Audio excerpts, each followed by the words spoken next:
Okay okay okay sir. గౌరవనీయులు PSC chairman మరియు జిల్లా డైరెక్టర్ గుడిపాటి చదివి గారికి, గౌరవ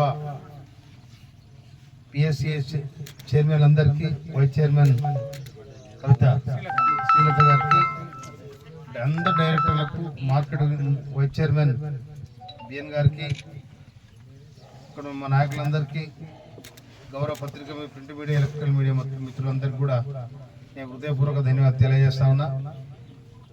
ఈరోజు నాడు ఇప్పటికి నేను మోత్కూర్, పాడుమట్ల సెంటర్లు కూడా ఓపెన్ చేయడం జరిగింది.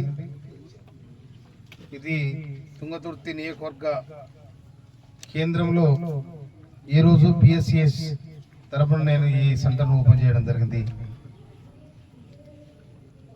గత ప్రభుత్వం రైతులను నిర్లక్ష్యం చేసిన విధానం చూసిన తర్వాత రైతాంగం, రైతు కూలీలు అందరూ కూడా సబ్బండ జాతులు ఏకమై కాంగ్రెస్ ప్రభుత్వం రావాలి, ఇందిరమ్మ రాజ్యం రావాలని వారు ప్రజలు కలడుగాని సంతోషపడి ఇలా కాంగ్రెస్ ప్రభుత్వాన్ని అధికారులు తీసుకురావడం జరిగింది. గౌరవనీయులు మన ముఖ్యమంత్రి రేవంత్ రెడ్డి గారు వారి నాయకత్వంలో సాగుతున్న ఈ ప్రజాపాలన, ఇలా ఈ దేశంలో ఎవరు కూడా బోనస్ ఇచ్చిన సందర్భాలు లేవు. సన్నోట్లకి ఇలా మన 500 రూపాయల బోనస్ ఇస్తా ఉన్నాం. ఇది చాలా మనం రైతులకు మేలు చేసే విధానం. ఇలా మద్దతు ధర 2389 రూపాయలు మద్దతు ధర ఇస్తా ఉన్నాం. దానికి పైన 500 రూపాయల సన్నవడ్లకు మద్దతిస్తా ఉన్నాం. అదేవిధంగా రైతులకు కరెంటు ఉచితంగా ఇస్తా ఉన్నాం, ఇంటికి కరెంటు ఉచితంగా ఇస్తా ఉన్నాం. అన్ని కూడా ఇవాళ రైతులను ఆదుకోవడానికి కాంగ్రెస్ ప్రభుత్వం, ఆనాడు కాంగ్రెస్ కరెంట్ ఇచ్చిందే కాంగ్రెస్ ప్రభుత్వం. వీళ్ళు ఏమి ఎక్కడి కథం పెట్టిన పోయిర్రు. కానీ ఇలా అడగ ఒక అతను ఉంటుండే, కాలం కావద్దు వాన రావద్దు, కాలం కావద్దు వాన రావద్దు అంటే ఇప్పుడు వచ్చారు అని చెప్తున్నా. ఇప్పుడు ఆ రుద్రవశేరు వరదకాడికి ఏంది అలుగుంది కదా, అలకాడికి వస్తే అప్పుడు తెలుస్తుంది వాన అయిందా కాలం అయిందా కాదా. కనుక ఆ దరిద్రమైన ఆలోచనలు వాళ్ళకు ఉన్నాయి. కాబట్టి అటు కాళేశ్వరం కొట్టుకపోయింది, ఇటు కాలం మంచిగైంది. కాళేశ్వరం కూలిపోయింది, కాలం మంచిగైంది. రేవంత్ రెడ్డి ప్రభుత్వం ప్రజాపాలన బ్రహ్మాండంగా సాగుతా ఉంది. తర్వాత ఇలా లక్షలాది మెట్రిక్ టన్నుల ధాన్యం భారతదేశంలో ఏ రాష్ట్రానికి రానటువంటి ధాన్యం ఇవాళ భారతదేశం తెలంగాణ రాష్ట్రంలో ఉండబడతా ఉంది. కనుక దీనికి రైతులందరూ కూడా ప్రభుత్వం ప్రకటించిన సన్నధాన్యానికి బోనస్ ఏతుందో దానికి ఆకర్షితులై ఇలా బ్రహ్మాండంగా సన్నోటు పండిస్తా ఉన్నారు. భారతదేశంలో ఏ దేశం కూడా, ఏ రాష్ట్రం కూడా ఎక్స్పోర్ట్ చేయలే.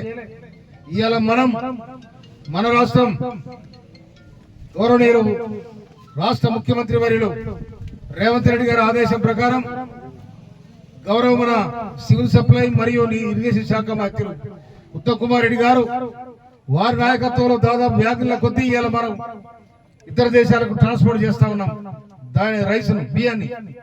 అందుకోసం ఈ భాగ్యం ఒక తెలంగాణకు జరిగింది తప్ప ఏ రాష్ట్రానికి రాలే. అందుకోసమనే ఇది సంక్షేమ ప్రభుత్వం, రైతులను ఆదుకునే ప్రభుత్వం, బడుగు బలహీన వర్గాలను ఆదుకునే ప్రభుత్వం.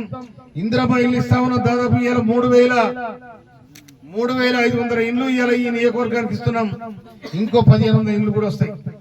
కనుక ఒక్క ఇంటికి 5 లక్షల రూపాయల చొప్పున, ఒక్క ఇంటికి 5 లక్షల రూపాయల చొప్పున దాదాపు 18 కోట్లు 20 కోట్ల రూపాయలు ఇవాళ మనం ఇందిరమ్మ ఇళ్ళకి ఇస్తా ఉన్నాం. అదేవిధంగా రైతులకు ఇవాళ పాప హాస్టల్ చదువుకున్న పిల్లలకు అర్ధాకలతో అరవడిస్తున్న సందర్భంలో వాళ్ళకు 40% ఇవాళ ఛార్జీలు పెంచినాం. ఆడపిల్లలకు 300% కాస్మెటిక్ ఛార్జీలు పెంచినాం. అందుకోసమనే ఇవాళ ఆనాడు హాస్టల్ పెట్టింది కాంగ్రెస్ ప్రభుత్వం, ప్రాజెక్టులు కట్టింది కాంగ్రెస్ ప్రభుత్వం. జవహర్లాల్ నెహ్రూ గారు ఇరిగేషన్ మీద, విద్య మీద పెట్టిన ఇవాళ ఆనాడే దీనికి పునాది చేయడం జరిగింది. అందుకోసమనే దానికి అనుకూలంగానే ఇవాళ మనం ఆనాడు రెడ్డి రాజులు, కాకతీయ రెడ్డి రాజులు నిర్మించిన గొలుసుకట్టు చెరువులు ఏతున్నాయో అన్నిటి కూడా మనం కాపాడుతా ఉన్నాం. ఇవాళ మనం చెక్ డ్యాం కట్టుకుంటా ఉన్నాం. రైతులకు అన్ని విధాలు కూడా నీళ్లు అందించి బంగారు పంటలు పండే విధంగా, పుట్ల కొద్ది పంటలు పండే విధంగా ఇవాళ మనం రాష్ట్ర ప్రభుత్వం బ్రహ్మాండమైన చర్యలు తీసుకుంటా ఉంది, అవకాశాన్ని కూడా రైతులకు ఇస్తా ఉంది. అందుకోసమే ఇవాళ తుంగతుర్తి నియోజకవర్గంలో ఇవాళ ఐక్యం సెంటర్లు కానీ పిఎస్సిఎస్ సెంటర్లు కానీ కొనుగోలు కేంద్రాలన్నీ కూడా నేను ఇవాళ ప్రారంభించడం జరుగుతూ ఉంది.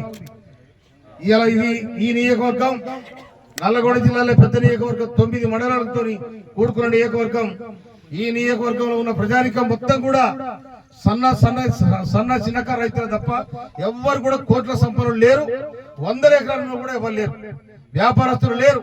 అందుకోసం గౌరవ ముఖ్యమంత్రి రేవంత్ రెడ్డి గారు కూడా నేను నిన్న దామోదర్ రెడ్డి గారు సంతాప సభకు వచ్చినాడు కూడా నేను కొన్ని విషయాలు కూడా వారు చెప్పడం జరిగింది.